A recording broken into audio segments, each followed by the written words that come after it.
18-year-old Alperen Şengün is putting up historic numbers in the Turkish Super League. So who exactly is he? And has he played his way into first-round contention this summer in the NBA draft? This is Floor and Ceiling. Let's break him down.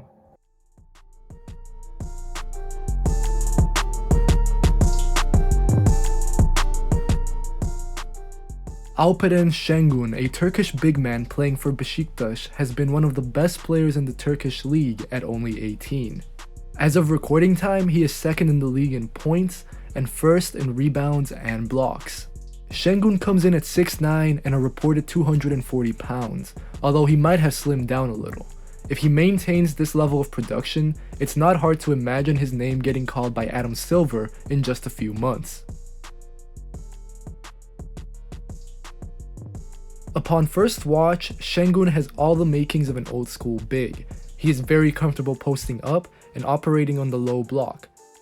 Şengün prefers going right into a little hook shot, but he is overall hard to stop when he gains momentum as he turns his body. However, Şengün does not have a great variety of post moves.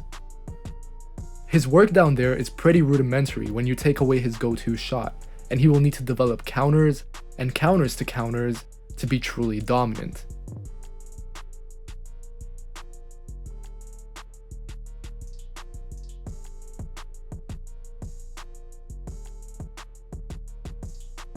But Şengün gets plenty of easy buckets in other ways.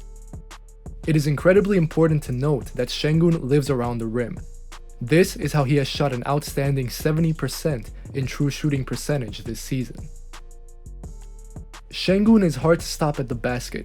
He does everything with such force and determination, be it rolling, cutting, getting deep post position, or simply attacking the rim in whichever way is open to him. Şengün usually takes the highest percentage shots in basketball, and he's pretty good at making them.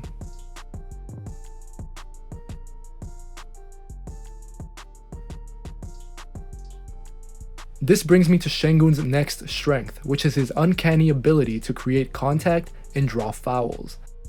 I said at the top of the video that Şengün leads the Turkish league in rebounds and blocks, but he is also first in free throw attempts. Şengün lives at the line, shooting almost 7 free throws per game. He is really physical for his age.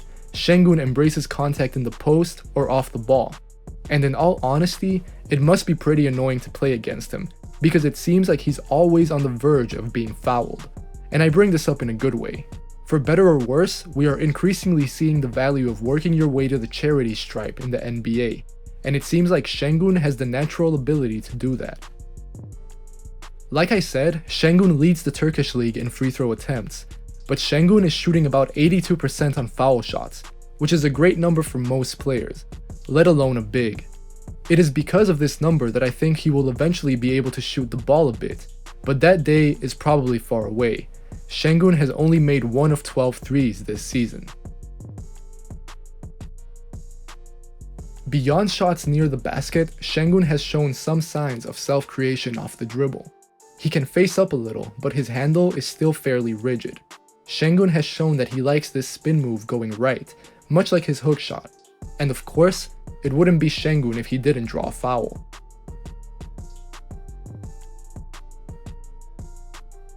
But his handle is not advanced yet.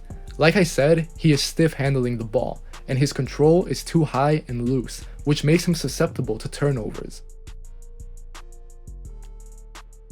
Şengün has also flashed some passing ability, especially out of the post. When defenders come over to help on him, at this point they have to really. He can make quick decisions to bring others into play.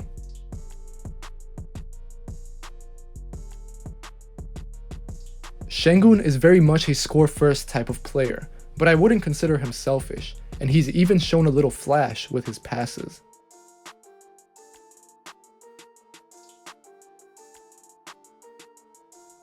But what I liked the most were these passes out of the short roll, where Şengün scans the floor and makes the right decision to activate the other side.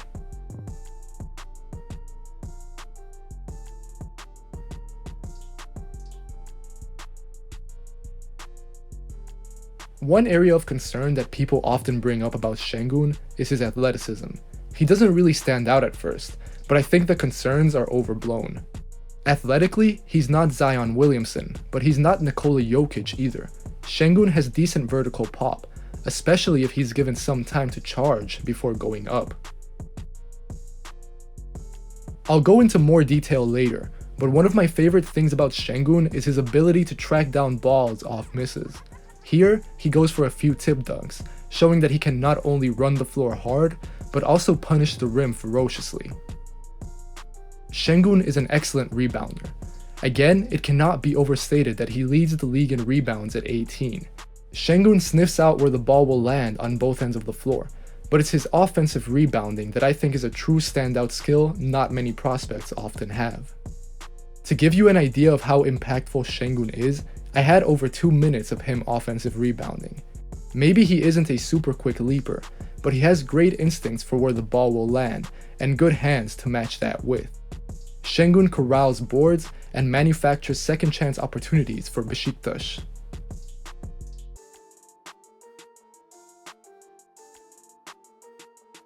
He also gets himself plenty of easy points through his offensive rebounding.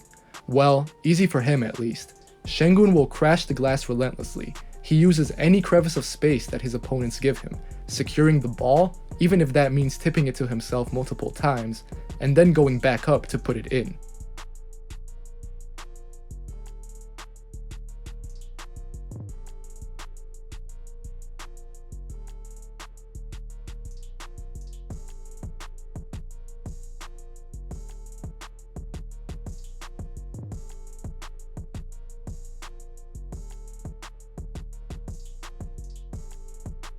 When we talk about Şengün's defense, it's crucial to first know how Besiktas play. The Turkish ball club uses drop coverage, which essentially means that as the big, Şengün is not aggressive in coming up to the ball handler when the initial screen is set.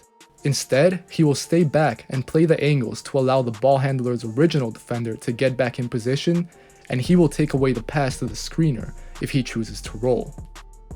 As you can see, Şengün hangs back off the screen. He's a little out of position, so the weak side defender comes over to help and take away that pass. Drop coverage is not really just an individual defense, it's up to the entire team.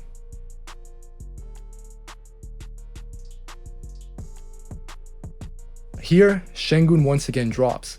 The screener sort of sabotages himself by wanting to post instead of rolling hard, so the ball handler kicks it back out, and then Şengün makes the right rotation by stepping up and contesting the shot. But drop coverage is sometimes tough to play in the NBA because of the sheer amount of talent. You will inevitably give up shots, particularly if guards have a mid-range game, which they usually do. Şengün is also not particularly comfortable stepping out to guard bigs on the perimeter. Some of this is probably by design, but I'm not at ease projecting him to be able to do this in a different system. As we can see in the next clip, Şengün prefers to stay in the paint. But when Şengün does have to switch onto a smaller player or guard on the perimeter, I really don't think he's a lost cause.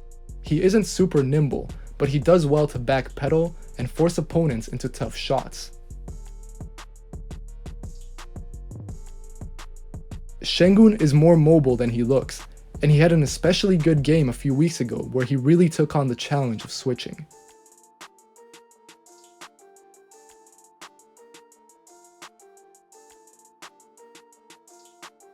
Şengün does struggle though when he is left on an island and guards change directions on him. He will have to improve on this or he will really suffer in the NBA.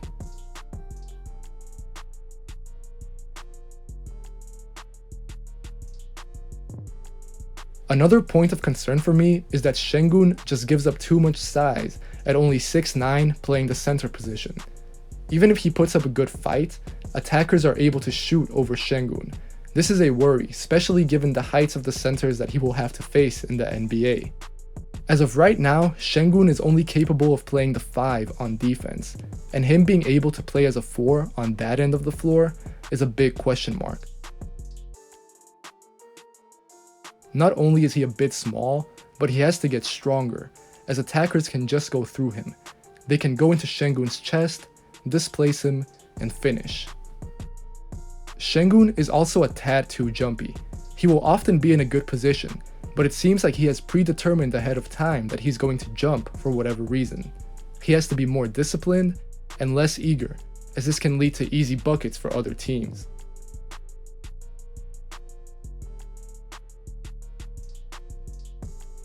But when he does rein it in, there is a reason as to why he leads the Turkish league in blocks. Şengün adds real value as a rim protector. He has good timing for blocks, and again, he doesn't have supernatural athleticism, but he knows when to go up. That is certainly a skill, as is knowing where and when to be in order to alter shots around the basket.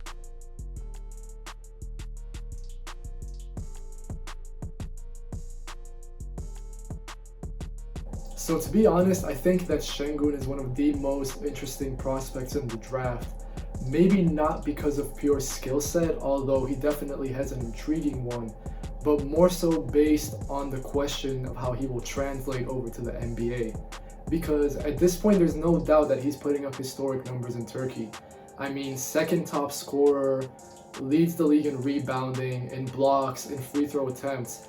All of these things are very, very impressive for really any draft prospect, but especially someone who's 18, playing in a very professional team in Turkey. I think that all of this will add up to a question of how his game will translate over to the NBA. I'm confident that some things will translate, particularly his rebounding. I think he's an outstanding rebounder. I think he plays with lots of energy, and I think that that will also lead to him drawing lots of free throw attempts in the NBA should he get the chance to step on the floor, which I think is really what it's going to boil down to. Şengün is really, right now, he's a 6'9" center that cannot play power forward. I don't think he can play the 4, at least not in what you would expect a modern day NBA 4 to look like. Because Şengün, his free throw percentages are definitely intriguing, but he really has no outside shot at this stage of the game. So in order to maximize him, I think it's all a matter of fit. Number one, on offense, I think you would need to put him with a 5 or with a 4, I guess, that can space the floor and let Şengün operate on the inside, whether that's through posting up or just getting touches in the paint via whatever method his team goes to. And then the other big question mark is his defense, because Besiktas just plays drop coverage strictly. And although it's definitely team directed and coach directed, I'm not very confident that Şengün can be a switchable big in today's NBA. I do think he showed some flashes, I should say rather, that shows that he has some promise on that end of the floor. But I don't know, I just haven't seen enough. I haven't seen enough against NBA caliber athletes, even though the Turkish league is filled, with pros and with former NCAA guys. But there's a reason why those guys are not in the NBA. So those are the two big question marks for Şengün. Number one, he is a 5 in a 4's body that does not have the skill set of a 4 in today's NBA. And number two, his defense is just one huge incognito right now. So it's really up to those two areas and see how they pan out, whether or not he's able to step on the floor. As of right now, though, I think that you have to take a bet and gamble on Şengün should he declare for the 2021 draft, of course, because there's always the possibility that he could stay in Turkey for another year. But if he does declare, then I think the combination of productivity, of toughness, rebounding, potential switchability to some extent at least, and the free throw percentages, which look very good, I think that you have to take him, I don't know, probably late first round. I could see a team picking him in the 20s. Probably doesn't go further down than the 40s, I would think. So that's kind of his range at this point in time. But I think that Şengün is definitely someone to keep an eye on. If he doesn't declare this year, then seeing how his skill set continues to develop, I think he's looked a lot more explosive in recent games than he did at the start of the season. He's been showing off a bit more passing too. But if he does declare, then it's that question of how he will translate over to the NBA. Because productivity at some levels doesn't always translate to productivity at the NBA. As always, if you enjoyed this video, make sure to leave a like, make sure to leave a comment, subscribe, do all of that stuff because it really helps the channel run, and I'll catch you guys next time.